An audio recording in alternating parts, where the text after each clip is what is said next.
തൃശൂർ ചെമ്മാപ്പള്ളിയിൽ നിന്ന് ബംഗ്ലാദേശികളെന്ന് സംശയിക്കുന്ന 3 പേർ കസ്റ്റഡിയിൽ. അന്തിക്കാട് പോലീസാണ് കസ്റ്റഡിയിലെടുത്തത്.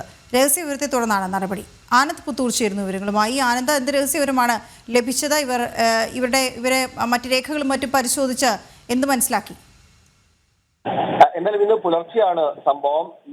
ബംഗ്ലാദേശികളാണെന്ന് സംശയം തോന്നിയിട്ടുള്ള 3 പേരെയാണ് ഇപ്പോൾ തൃശൂർ ചെമ്മാപ്പള്ളിയിൽ നിന്ന് അന്തിക്കാട് പോലീസ് കസ്റ്റഡി എടുത്തിട്ടുള്ളത്. ഈ ചെമ്മാപ്പള്ളിയിൽ ആക്രിക്കടയിൽ തൊഴിൽ ചെയ്യുകയായിരുന്ന ബംഗ്ലാദേശികളെന്ന് സംശയിക്കുന്നവരെയാണ് അത്തരത്തിലുള്ള ആളുകൾ തേടി പുലർച്ചെയാണ് പോലീസ് എത്തുന്നത്. പക്ഷെ 2 പേർ ഓടി രക്ഷപ്പെട്ടു. ഈ ഓടിപ്പോയവർ ഏത് നാട്ടുകാരാണെന്ന് ഇതുവരെ അറിവായിട്ടില്ല. എന്നാലും കസ്റ്റഡിയിൽ എടുത്തവർക്ക് കൈവശം മതിയായ രേഖകളില്ല എന്നുള്ള ഒരു കാര്യം പോലീസിന് മനസ്സിലായിട്ടുണ്ട്. ഇവർ കൊൽക്കത്ത സ്വദേശികളാണെന്നാണ് ചോദ്യം ചെയ്തപ്പോൾ പോലീസിനോട് ആദ്യം പറഞ്ഞതെന്നാണ് ലഭിക്കുന്ന വിവരം. എന്നാൽ ഇത് പോലീസ് മുഖവിലേക്ക് എടുത്തിട്ടില്ല.